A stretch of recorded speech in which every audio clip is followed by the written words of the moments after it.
নিয়ে এক বেলা কাজ করালেন। করার পরে ওই মজুরি বাবদ একটা কেবলমাত্র আঞ্জির ফল দিলেন। আঞ্জির ফল, ওই সারা দিনের মজুরি একটা আঞ্জির ফল নিয়ে কিন্তু খুব খুশি। কেন বলেন তো? এতক্ষণ যে কষ্ট বেদনা হলো সব ভুলে গেছে। কেন?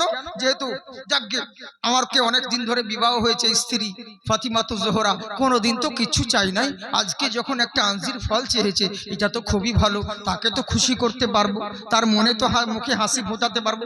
এই আনন্দে কিন্তু আঞ্জির ফলটা নিয়ে যাচ্ছে বাড়ির দিকে। কিন্তু আল্লাহর কারিশমা, ওরে আল্লাহ যাকে ভালোবাসেন তাকেই তো পরীক্ষা করেন। কাউকে অসুখ দিয়ে, কাউকে বিভিন্ন মাল দিয়ে, ধন দিয়ে, বিভিন্ন রকম অসুখ দিয়ে, বিভিন্ন রকম জ্বালা দিয়ে তাকে পরীক্ষা করে। যে স্কুলে চাকরি করে তার পাস ফেল, যে পরীক্ষা দেয় তার পাস ফেল হয়, যে স্কুলে পরীক্ষাই দেয় না তো তার পাস ফেলের কি দরকার বাবা? এই হচ্ছে ব্যাপার। কি করলেন হযরত আলী কাররামাল্লাহু ওয়াজহু? আঞ্জির ফলটাকে আনন্দে আত্মহারা হয়ে বাড়ির দিকে রওনা হতে আছে।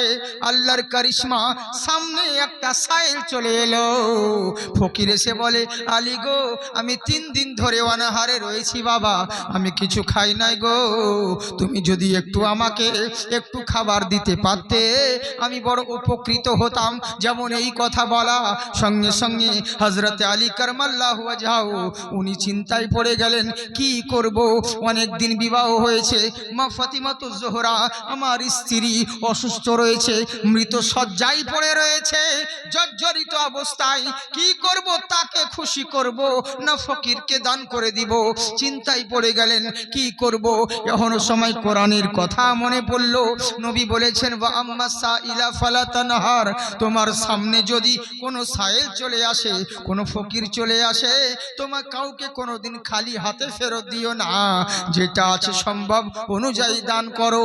এই দিকে লক্ষ্য করে এক জায়গায় কনফার্ম হয়ে গেলেন, ওই আঞ্জির ফলটা ফকিরকে দিয়ে দিলেন। এবার খালি হাতে ঘরের ভিতরে প্রবেশ করছেন। মা ফাতিমাতুজ জোহরা রাদিয়াল্লাহু তাআলা আনহা জিজ্ঞাসা করে, স্বামী গো, আপনাকে যে আঞ্জির ফল আনতে পাঠিয়েছিলাম, আঞ্জির ফল কি এনেছেন? হযরতে আলীর আমার কিন্তু মুখ খুলছে না, কিছু বলতে পারছেন না। কি বলবো? উত্তর দিতে পারছেন না। কি করবে? চোখ দিয়ে গড় গড় করে পানি ঝরে। বলে, ফাতিমা শোনো, আজ তোমাকে খুশি করতে পারলাম না, আমাকে ক্ষমা করে দিও। বলে, এরকম কথা বলছেন কেন? বলে, আর বলবে না, তোমাকে তুমি ফল চেয়েছিলে, তোমাকে খুশি করার জন্য মজুরি খেটে এক ইহুদির ঘরে কুয়াতে পানি উঠিয়ে দিয়ে মজুরি বাবদ একটা আঞ্জির ফল হাসিল করেছিলাম। আমি তো তোমার কাছে নিয়ে আসতাম, তার আগেই সামনে দরওয়াজায় ফকির পড়ে গেল। কি করব বলো? ফকিরটা যে অনাহারে রয়েছে, তাই আমি ফকিরটাকে দিতে বাধ্য হলাম। মা ফাতিমাতুজ জোহরা মুচকি হাসছেন আর বলছেন, স্বামী গো, আপনি টেনশন করবেন না, চিন্তিত হবেন না, ওই ফকিরকে বাদ দিয়ে যদি আমার কাছে নিয়ে আসতেন, আমি ফাতিমা কখনো গ্রহণ করতাম না। চিন্তা করতে পেরেছেন? এরই লেগেই তো বলে, মা ফাতিমা তোমায় জানাই হাজারো সালাম, তোমার পিতা দান করেছেন খোদার ওই কলম। সুবহানাল্লাহ বলেন। নাত পড়ার মতো আমি পড়ছি না, বুঝলেন তো? কারণ আপনাদেরই তো মনে হচ্ছে ঘুমিয়ে গেছেন।